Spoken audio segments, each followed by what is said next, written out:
আসসালামু আলাইকুম। জিআর গ্যাজেটে আপনাদের সবাইকে স্বাগতম। আর বর্তমানে আপনাদের কাছে নতুন একটা ভিডিও নিয়ে চলে এসেছি। আর এই ভিডিও হচ্ছে কিভাবে আপনারা ইমো অ্যাকাউন্ট প্রপারলি ডিলিট করতে পারবেন। আর এটা খুবই একটা ইজিলি ওয়ে। আর এটা কিন্তু আপনাদের বোঝার ক্ষেত্রে কিছু ভালো মতো বোঝাই দিতেছি। যদি আপনারা ইমো অ্যাকাউন্ট ডিলিট করেন কিন্তু পরবর্তীতে আবার ওই নাম্বারটাই কানেক্ট করেন, কিন্তু আপনার আগের যে ইমোটা আছে সেটা কিন্তু আসবে না, ডাইরেক্টই নতুন ইমো আসবে। আর যেটা আপনি এখন করতে চাইতেছেন এটা সরাসরি ইমো ডিলিট, পুরো অ্যাকাউন্টটাই ডিলিট করে দিতেছেন আপনি। ওটা আপনাদেরকে স্টেপ টু স্টেপ দেখানো হবে। বর্তমানে আপনি ক্লিক করবেন ইমোতে। ইমোতে স্ক্রিনটা আসার পর আপনারা চলে যাবেন প্রোফাইলে, একেবারে উপরের কোনায় আপনার প্রোফাইলে চলে যাবেন। তারপরে চলে যাবেন আপনার সেটিংসে ক্লিক করবেন। সেটিংসে ক্লিক করার পর আপনার অ্যাকাউন্ট সিকিউরিটিতে চলে যাবেন, অ্যাকাউন্ট সিকিউরিটি। তারপর চলে যাবেন ডিলিট ইমো অ্যাকাউন্ট। তারপর এটা অ্যাপ্লাই করবেন, অ্যাপ্লাই টু ডিলিট।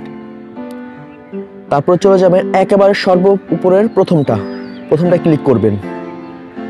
প্রথমটা ক্লিক করার পর এখন আপনার দুইটা কন্ডিশন আসতেছে, সেটা হলো লগ আউট আর হলো একেবারে কন্টিনিউ টু ডিলিট। আপনি কন্টিনিউ টু ডিলিট এটাই ক্লিক করবেন। তারপর আপনার ফোন নাম্বারটা দিবেন। আর ফোন নাম্বারটা দেওয়ার পর ফোন নাম্বারটা 0 ছাড়া কিন্তু হবে। তারপরে নেক্সটে দিবেন।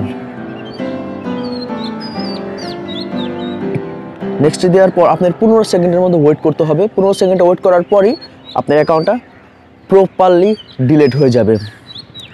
দেখেন আমাদের কিন্তু টাইমিং উঠতেছে। আর এটা যে সময় আপনি ইমোটা ডিলিট করবেন এটা কিন্তু আপনি ডিলিট হয়ে আবার নতুন করে আপনার খুলতে হবে, আর সব কিন্তু নতুন আসবে, ঠিক আছে। আর আপনার ফোনে কিন্তু কোনো নাম্বার থাকা যাবে না। যদি আগের কারো নাম্বার থেকে থাকে তাহলে কিন্তু তারাও কিন্তু আপনার সাথে অ্যাড হয়ে যাবে। দেখেন আমার